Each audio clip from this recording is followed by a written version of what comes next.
No sun. No light.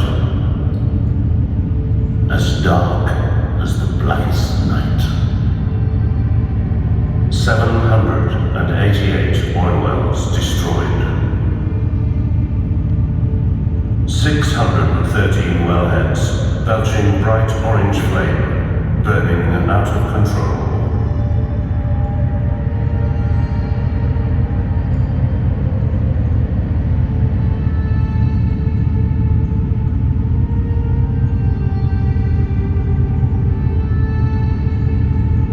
Millions of barrels of oil gushing from the ground every single day. Enough to keep the fires of hell raging for another 50 years. Salah Akbar of the Kuwaiti wild well killers. It was pitch dark, and the more I drove into the field, the darker it got. I had never thought of this kind of darkness because made the air completely transparent.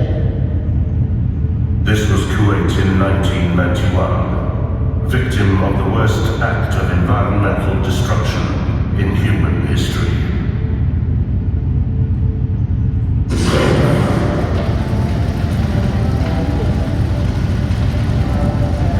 They came first from Texas. Men who had fought fire all their lives. Men who knew the risks.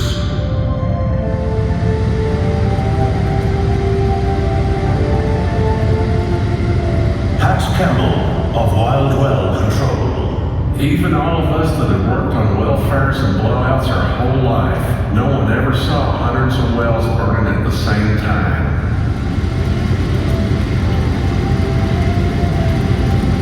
Ready there service and marine.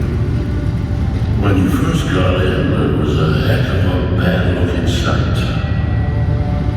At first, their experience told them that it would take 5 to 7 years to extinguish all the fires. 5 to 7 years that would destroy 10% of Kuwait's oil reserves. Years of contaminated water. Of choking black smoke and darkness. Years of hell.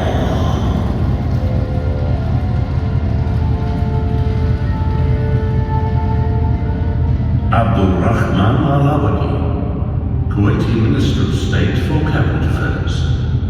We are talking about an unprecedented ecological catastrophe, the likes of which the world has never seen. We need the help of the whole world to cope with this. And the world responded with the largest non-military mobilization in history.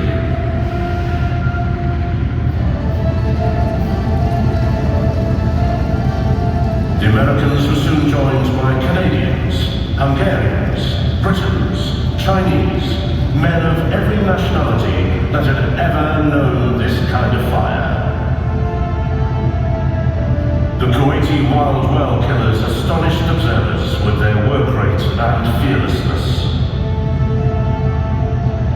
Bulldozers piled desert sand, layer upon layer, into blazing pools of oil, one road leading to every fire. The kind of fire that could raise air temperatures so high that the sand melted into streams of flowing glass. Now they needed water to cool both men and equipment. To get it, they reversed the flow of pipelines from the Arabian Gulf. Where crude oil once flowed to the sea, water now flowed in the opposite direction. Millions of gallons, pumped in constant streams over every wellhead, every machine, and every worker. Cooling them just enough to begin the task of removing twisted metal debris from around the well. So it was safer to start fighting the fire. The water keeps you from boiling inside your protective suit. You're sweating out more than a liter of water an hour, and the only shelter is a tin shed. Tin absorbs heat, enough to provide a few moments relief. That was enough to keep the fuel tanks on the bulldozers from exploding. many ways to kill an oil fire, and every fire is different. You can ram steel tubes down through the flames and inject mud to block the gusher. You can suspend a hollow tube to lift the flame up for a split second and disconnect it from the oil. Or you can pour in enough water to drown the flames, like the Hungarian team that mounted MiG jet engines on a Soviet tank to blast water at the fire.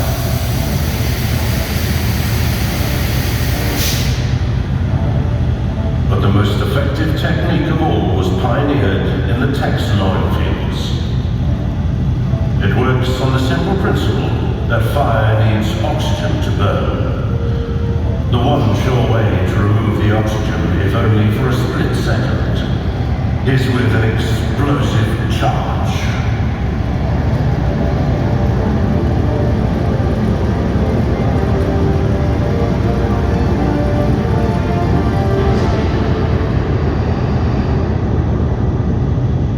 With the fire extinguished, oil continued to spew from the earth at more than 1,200 kilometers an hour. This was when the danger was at its greatest. A single spark could reignite the inferno. Coots Matthews of Boots and Poots. Most people don't understand. Getting rid of the fires is the easiest thing. You've got to cap the wells because they're still boiling, and that's where the work comes in. Jet cutters blasted high-pressure water and abrasive sand to saw through broken bolts and twisted pipes. New wellheads were cautiously maneuvered over the pipeheads and clamped into place. And the wells never stopped spewing crude till the final bolts went home and the valves were closed.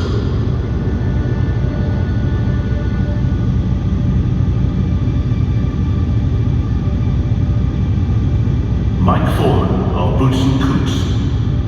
When you actually get the pleasure of shutting the blow-up preventers in, it's the quietest quiet in the world. It's a very good feeling. 613 burning wells, extinguished not in 7 years, not in 5, but in just 9 months. An unimaginable ecological catastrophe had been averted, but now it was time to count the cost. Wildlife habitats ruined, livestock and bird populations decimated, smoke inhalation, burns. 7 fatalities. But the end could have been much worse without the courage of those who rose to meet the challenge. The men and women from Kuwait and around the world who risked everything to put out the fires of hell. The heroes of fire.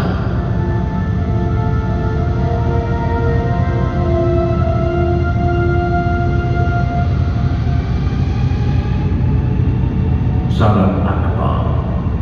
When asked if I look back at what happened with regret and sadness, I say I do not have any regrets because we as Kuwaitis learned much from the catastrophe.